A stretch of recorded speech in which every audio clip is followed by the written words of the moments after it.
Okay, good morning, Mr. President. I'm Zhao Long from Hong Kong TV. And my question is that the Manila City Council has passed a resolution that the city government will apologize to Hong Kong people for the hosted event yesterday. And do you have any comments about it? And as we all know, you met with the China Premier Li Keqiang 2 weeks ago in Brunei, and you discussed about the hosted event. How do you think about it? Maybe this question is a little sensitive, but I really want to know your opinion about it.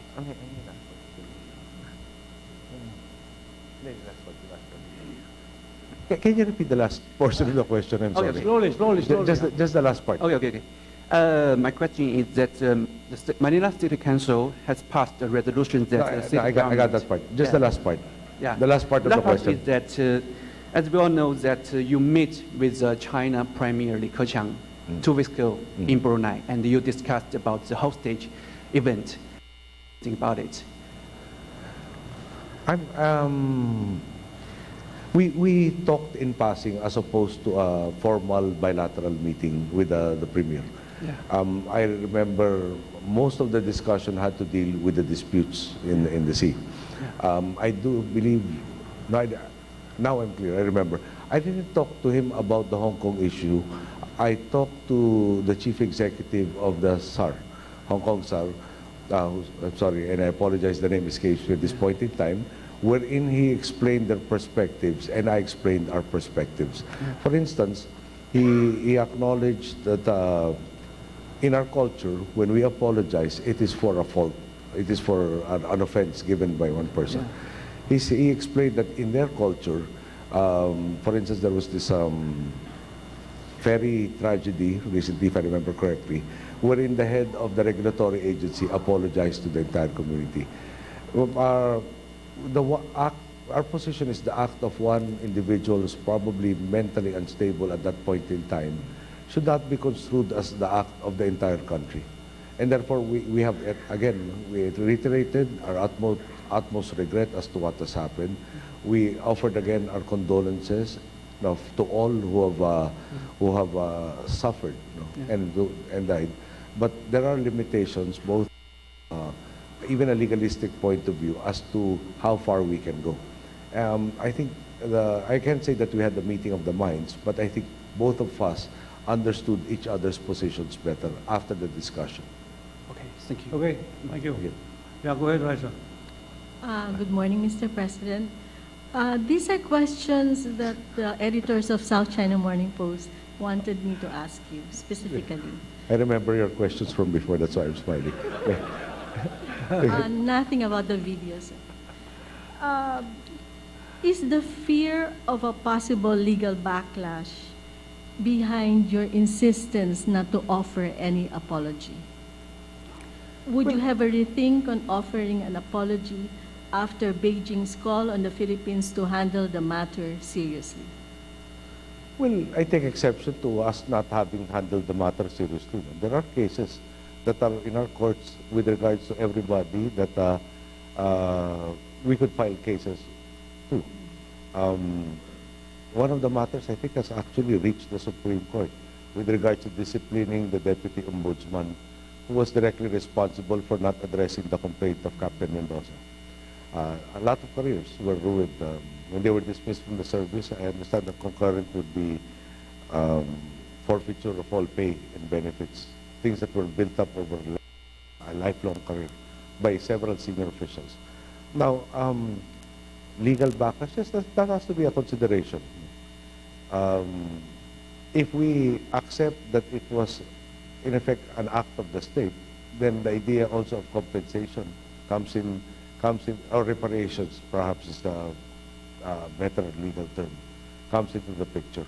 But at the end of the day, we submit the act of one individual should not be construed as the act of the entire nation. And when I, as president, apologize, then I'm apologizing on behalf of the sin visited by the entire country on these Hong Kong residents. And I don't think that is appropriate at this point in time.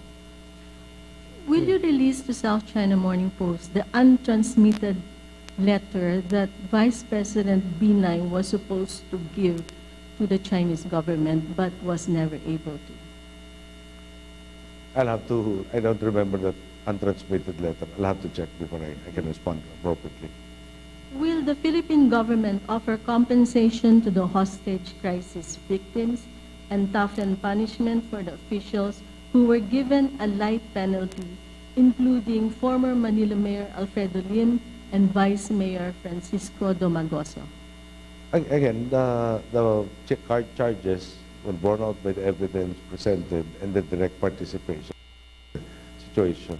So I think all the appropriate charges that can be filed have been filed. There are certain actions that still need vetting, not vetting.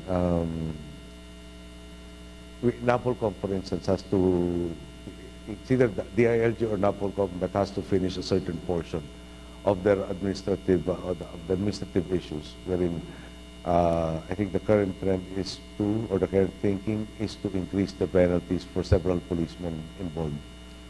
How about, sorry. In compensation, the members of our business community, in solidarity with the rest of the nation, in sympathy to the residents of Hong Kong, have actually offered a solidarity fund, or given a solidarity fund or assistance. Now, when you say compensation, again, there is wrong visited by the state on these individuals, that it was policy to harm them, and that is not correct. So, again, we encourage this local businessmen who offered to show our assistance, or the country's assistance, in, I believe, an appropriate manner. How about former Mayor Alfredo Lim? I think that's one of the sticking points with the hostage victims. Why was he never punished? And now he's out of office. Can, for instance, pension be, But at the end of the day, who was responsible? There was a ground commander who was given specific instructions, for instance, as to what units to use. He decided to use a less capable unit. He presumed and assumed too many things. And it was his decision that, shall we say, hampered the better prepared team from effecting the rescue mission at that point in time. Now, again, if I remember correctly, the manual states that police officer may ignore suggestions even by the head of the plebe, which is the mayor. I see. How would you describe the current relationship between Philippines and China? Well, again, as I stated earlier, if we look at it from the economy's point of view, if we look at it from tourism figures both ways, then it seems to buttress the statement that the issues and the disputes should not be the sum total of our relationship. All right, sir. We have to... No, I'm sorry, because we'll have to cut this out. How would you assess the loss or impact caused by the black travel warning Hong Kong imposed on the Philippines over the past 3 years? And is there to ask Hong Kong to lift it? Are you sending a delegation to Hong Kong of senior government officials? There is, I think I'm not at liberty to discuss that at this point.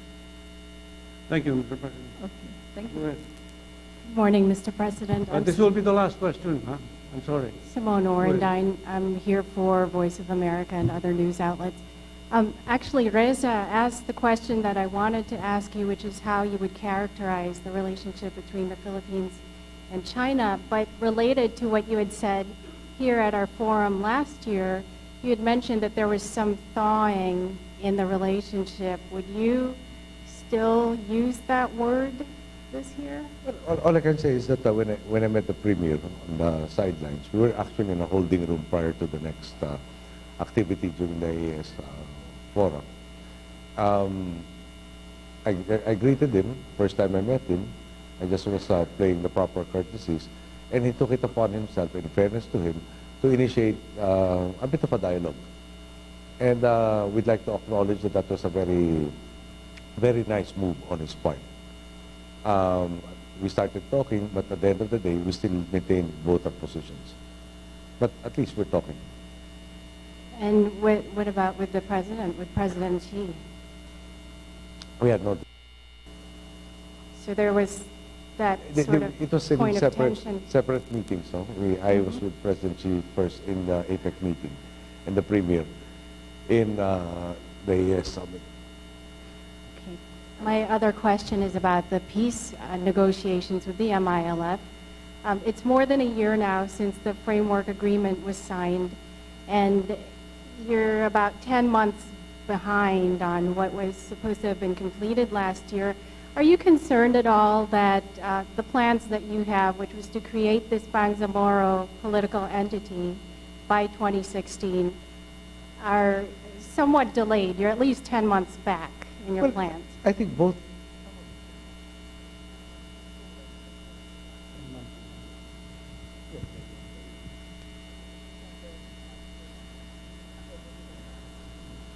Well, the bottom line is both parties acknowledge that the annexes will have the most contentious issues.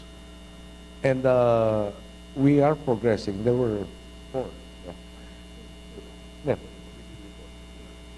Of the 4 annexes, we've concluded discussions on 2. We have the remaining 2 left.